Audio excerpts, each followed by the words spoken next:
Eu sou o Dr. Daniel Cubeiro, sou oncologista e diretor clínico do Centro de Oncologia do ABC e vou conversar com vocês hoje um pouco sobre imuno-oncologia. Imuno-oncologia é um tema da moda, um tema muito falado na mídia ultimamente, mas não é propriamente novo. Imuno-oncologia é algo que começou há algumas décadas atrás, que nada mais é do que o estudo das relações que os tumores têm com o sistema imunológico. A verdade é que sempre foi um desafio tratar de câncer de um modo geral, principalmente porque, na sua origem, o câncer vem de células normais. E se ele vem de células normais, o sistema imunológico ele não reconhece o câncer como algo errado, como algo não próprio do organismo. Então, a tendência é que o sistema imunológico fique inerte enquanto o câncer cresce. Nas últimas décadas, muito se tentou entender melhor o que acontecia no sistema imunológico enquanto o tumor crescia. E o bem da verdade é que inúmeras foram as tentativas com o uso de vacinas, com o uso de estratégias de sensibilização, e a maioria delas foi negativa, não trouxe benefícios reais para os pacientes. E essa história começa a mudar um pouco nos últimos tempos, nos últimos anos e principalmente nos últimos 2 anos, onde, de fato, algumas terapias se consolidaram. Algo que parecia antes um sonho, que era despertar a resposta imunológica do próprio organismo contra os tumores, agora parece estar mais próximo da realidade. Por quê? Porque entendeu-se a relação que o câncer tem com o sistema imunológico. Percebeu-se que em determinados tipos de tumor, e aqui eu enfatizo, não são todos os tumores que têm essa propriedade, em determinados tipos de tumores, o sistema imunológico ele pode sim ser ativado contra a doença.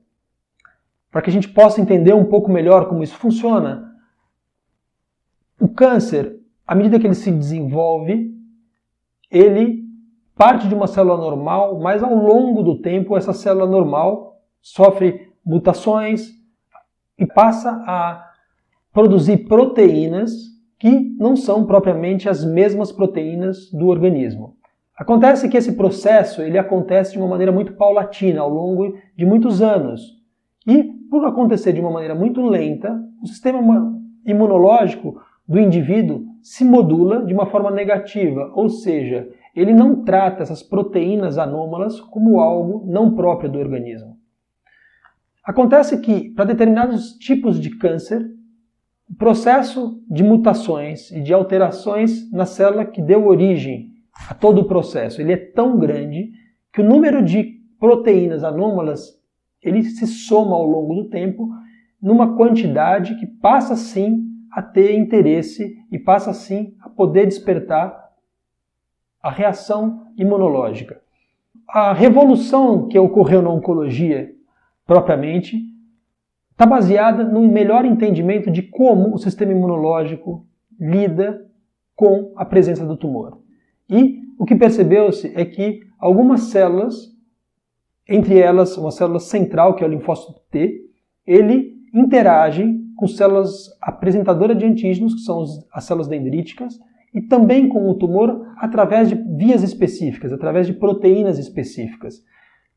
Na interação com as células dendríticas, nós temos o CTLA4 como uma proteína necessária para a apresentação de antígenos, e na interação do linfócito T com as células tumorais, a gente tem uma via conhecida como a via do PD-1, uma proteína de membrana que nada mais é do que uma proteína que atua nesse processo de apresentação de antígenos entre o linfócito T e a célula tumoral. Muito bem, a revolução começa a acontecer quando essas proteínas, passamos a conhecer melhor, quando elas passam a ser alvo de um tratamento contra o câncer. Desenvolve-se anticorpos monoclonais que vão se ligar a essas proteínas e de alguma forma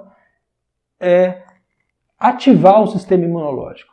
Então, os anticorpos que se ligam à via do CTLA4 ou anticorpos que se ligam às proteínas da via do PD-1, eles inativam essa comunicação entre o linfócito T e esses 2 grupos de célula e com isso despertam a resposta imunológica do organismo.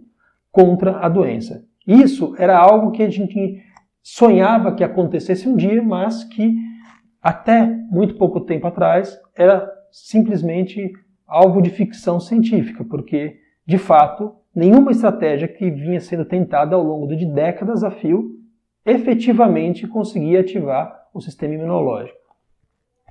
Essas estratégias de tratamento elas têm revolucionado um grupo específico de câncer, justamente os tumores até então mais agressivos, tumores que cresciam com uma velocidade muito rápida, tumores que se propagavam de uma maneira muito rápida e também tumores que não respondiam propriamente bem às terapias que existiam até então, que eram os agentes quimioterápicos.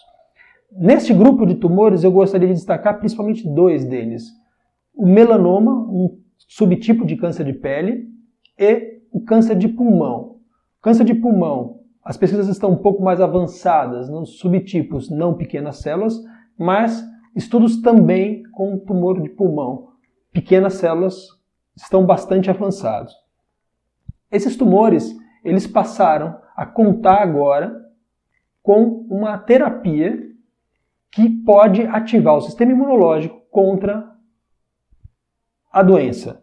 E com isso, o que tínhamos como resposta aos tratamentos muito pobres até então, a maioria dos pacientes com um controle da doença muito inferior a 1 ano, agora a gente tem grupos de pacientes que passam a ter a sua doença controlada por períodos bastante longos, muitos deles por muitos anos. Isso de fato é algo que não se imaginava conseguir não antes dessa nova ou desse novo paradigma de tratamento.